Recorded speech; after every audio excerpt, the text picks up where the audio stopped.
The very first Great Heights event is here in Call of Dragons, but there's some things you need to know. Whether you're going for a top 10 placement, which would land you a permanent version of the new city theme, or you're just going to gain a small amount of power to get these quests done. 1 million power gets you 6 legendary tokens. Let me give you the tips and tricks you need to do well in this event and hopefully prevent you from getting 11th place. Oh, brutal.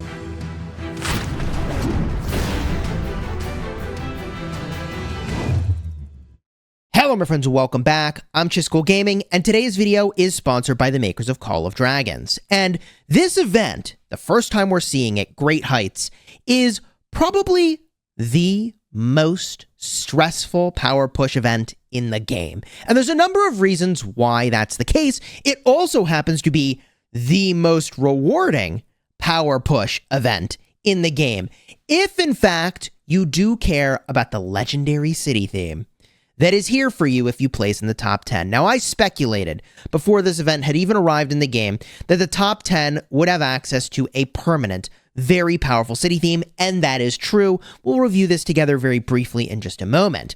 If you're outside of the top 10, you do not get a permanent version of the theme. 11 through 20 gets a 30-day version, as does 21 through 50. If you're 51 through 100, you get a 15-day version of the city theme. So this is a big deal. There's some big implications here. So basically what I'm trying to say is if you push power thinking you're going to get top 10 and you miss on top 10, that is a fat L. Sucks to suck. And let me tell you, I've seen people where this happens. I mean, look, it happens to someone every event, okay? So you really want to make sure you can make it into the top 10. But why is this trickier than you would think? Because, hey, look, there's still, only 2.5 days left, just about. And the highest power gainer here is 16.5 million power. What are you so worried about? Well, let me explain this, because there's a number of things you should be really focused on if you're going to push power on this event. First of all, it's a 3-day event. And this event is not with just your merged cluster of servers. Okay? Not necessarily, anyways. For us, this is 2 merged clusters of servers. So unlike the Strongest Lord event, right, which is just your current map worth of players that you're playing with, this is 2 maps worth of players, at least for our cluster. They could always make it more if they decided to do that. So it's Season 2, Server 1, and Season 2, Server 2. So I'm in Season 2, Server 2. So there are 1, 2, 3, 4, 5, 6, 7, 8, 9, 10, 11, 12, 13, 14, 15, 16, 17, 18, 19, 20 servers where the players all competing. Okay, so the competition for this thing is steep. But is it worth it? Is it worth it? So let's get a look here. This city theme, which I have covered, is really cool looking. I mean, is it cool looking? That's a different question. We can say yes, it looks cool. 10% magic unit attack is really good, but it really sucks to lose infantry unit defense, and it really sucks to lose marksman attack.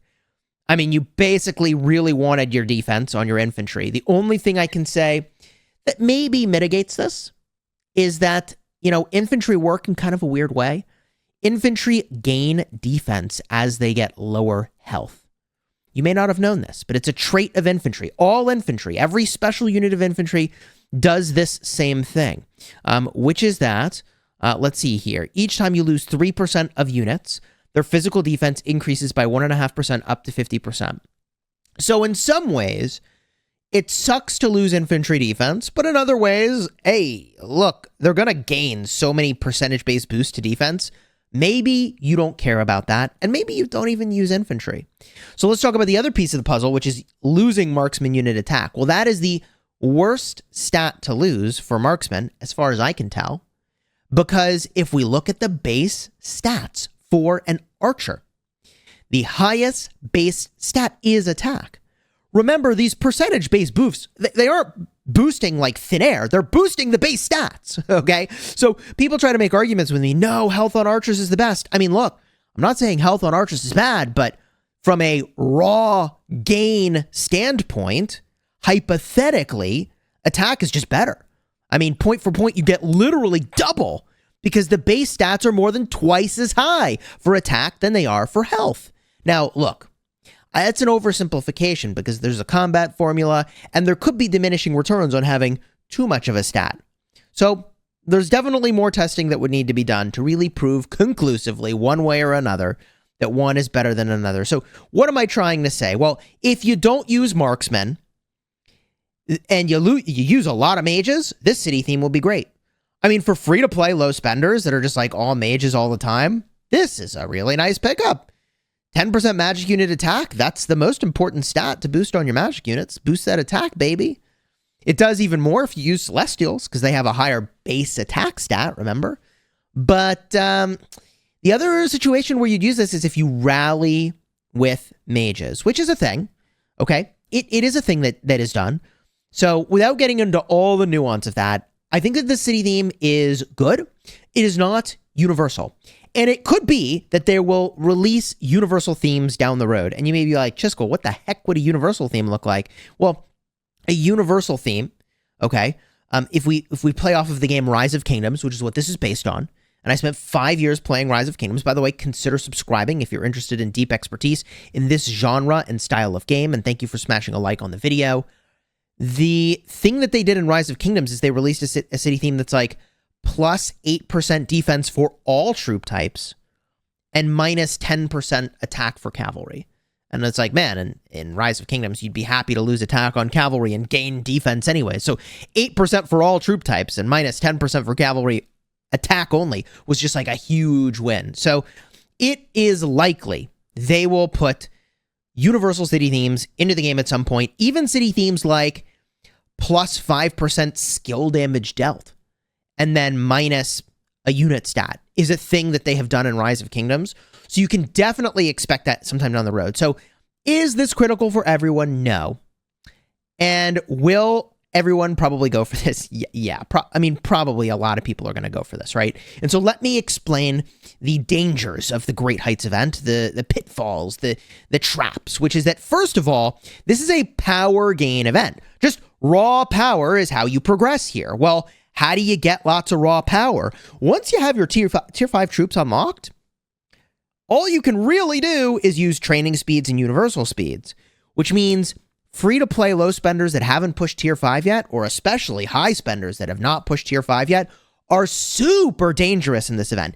In Rise of Kingdoms, you'll find free-to-play hoarders that will push between 40 to 60 million power over the course of several days. And it's weird, it's crazy, people save for this, they do this. They go like, I'm gonna be a mage account, and then they're gonna wait literally 2 years, and then boom, another city theme shows up for mages, and they're gonna push power, and like, it's gonna happen. We don't have this problem yet because the game is so new. So free-to-play low spenders are less dangerous in terms of all of a sudden someone had like no power push on the board to, oh my god, now they have a ton of power push on the board. And I use this word dangerous kind of loosely because like, you want to feel secure if you're going to go for this event, which most people shouldn't, but like, if you're going to go for this, you need to feel secure. And like, none of these people in the top 10 are secure. Not even the number 1 player right now is remotely secure. Not even fractionally secure. They are so far from secure. Look, in our first strongest lord event in our cluster, okay, someone gained over 50 million power. Look, in Rise of Kingdoms, the going rate for a city theme of this nature in an event just like this would be in the realm of 30 to 60 million power, depending on how crazy your cluster is. And the first time that this style of event showed up in Rise of Kingdoms, 20 million power was enough. So it could be that because the game is so young and people haven't been hoarding, and this is the first time this has come around, it could be that the realm of 20 million power is adequate for getting this city theme. We really don't know what that's going to look like right now.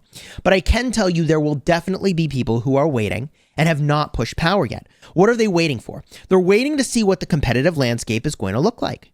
People want to know, how dangerous is it going to be to push? And the closer we get to the end, the more people are going to think, maybe I can be in this top 10, and they're going to start to push. It's going to happen. That's how it goes, okay? And I'm just warning you of you. I'm really warning you of this to mentally prepare that just because someone hasn't pushed yet doesn't mean they won't push later, and I think they will push later. Now, with regard to what everyone should do, everyone should gain 1 million power. You get 6 G2 legendary tokens. I thought for a second they were universal, but they're not. They're G2, Generation 2 heroes. So literally everybody should be gaining 1 million power. How you do that is entirely up to you. What will give you the sort of punch that you want, whether it's building or research and so on. If you don't have a lot of speed ups, then increasing the, and if you do have a lot of resources, then if I'm remembering correctly, your mana wells are going to be like a really high amount of power gain for a low amount of speed ups. But you really want to gain that 1 million power over the course of this event. And just make sure that you're planning accordingly to be able to do that. I would say that's very critical. For me, it comes entirely in the form of troops. I'm very happy to train troops. And it is entirely possible that I just train for this event, see if I win or not. And I probably won't, but then at least I will have all the troops for an upcoming fight, which I would like to have. So I'll either do that for this Great Heights event, or I'll end up doing that for the Strongest Lord event. And, you know, the advantage of doing that in a Great Heights event would be that I would have the troops sooner for an upcoming fight. The disadvantage is, like, well, you either win or you lose. Like, if you get the 30-day city theme, you lost. Respectfully, like, you lost. And I mean that, like, fully respectfully, right? Because, like, I mean, you could use it for a little bit, and that's cool. But, like, the whole point is you have that damn thing forever, baby. That's the goal. That's the goal, right? So, the alternative is I push in a Strongest Lord event. I won't have the troops for this upcoming fight, but I probably could get, you know, a better consolation prize if I were to be pushed out of the top 10, right? So there's a lot of ways to think about it, but gaining the 1 mil power, critical. So what you could do in the future if you were preparing for this event and you're watching the video and you're like, how do I set myself up for success? Once you know a Great Heights event is coming, and I'll give you the secret for that in just a minute, what you can do is you can queue up long research and buildings, and even you can use a reserve for training troops to make it so that you finish those things when the Great Heights event arrives, hopefully, or you speed it up to finish it when the event arrives, hopefully. That would be the goal behind queuing up long research or reserves and so on, and you take advantage of, you know, mana stones that give you nice buffs in order to be able to do that, right? That would be your objective, and then, you know, you kind of see how it goes, what the landscape is like, and then decide if you can, you know, can actually make a push or not. Now, one thing that people are going to do, and this is going to sound really crazy, is some people are going to gem troops. And you may be like, bro, gem troops, you are crazy. And like, yeah, but they're going to, I'm telling you right now, there are people in our cluster sitting on literally millions of gems, and they will probably gem, I mean, a lot of power. Okay, I'm just going to say a lot of power. Millions of gems. For the real crazy ones out there that are gemming their troops, let me give you a pro tip, all right? Let me just give you a pro tip, and if you find the tip valuable, do me the honor of throwing a like on here and consider subscribing to the channel if you haven't already. But there is a secret to gemming troops in this game, and I will explain it soon in this video and more in-depth in another video. But when you smash the gem button, the game tries to spend your gems to sort of buy the least amount of speed ups needed to get the job done. Now, the thing is that speed ups have better rates when you buy them at higher amounts. So the game is going to go into the shop if you're gemming troops.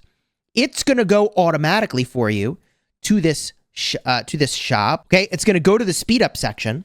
Okay, and you know, if you needed only 3 hours of speeds, it's going to buy 3 hours of speeds. If you needed 24 hours, it's going to do 24 hours. If you needed 30 days, it's going to do 30 days. But here's the trick. If you actually do the math on this, the gems per minute of speed up are better on a 30-day speed up than a 7-day.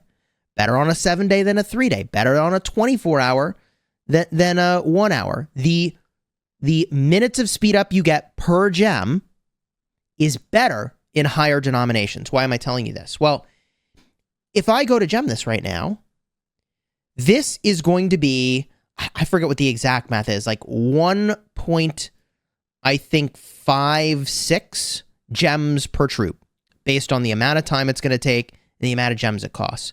But if I take this slider and I bring this all the way down to exactly, or just as close as I can get to 1 day, okay, and I think I might need to actually write this out. Okay, there we go.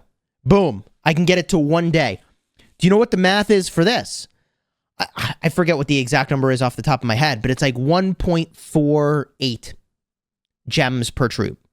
You may be like, oh, 1.5 gems, 1.4 gems. That's not such, it's a big deal. It's a big deal. I mean, we're talking about, depending on how many millions of gems you're spending, you know, potentially tens of thousands or hundreds of thousands of extra troops at the end of that configuration. It's a big deal.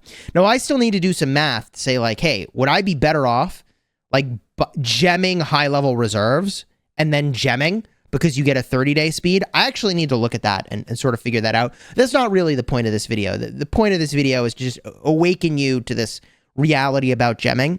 But why the heck am I talking about gemming again? Because there are people who are going to gem this event, and in their ideal world, you know when they gem it, right? It's in the last minutes of the event. They start smashing the gem button to pass you. That's how whales, the big whales, are going to be doing this thing, right? So I'm just letting you know, this is. I can tell you from experience in Rise of Kingdoms, in a sufficient number of whales in your cluster, this is going to happen. At the tail end, people are going to burst with gems a bunch of power. Your best bet, if you are, you know, a low spender or free to play, is if you have some high level reserves.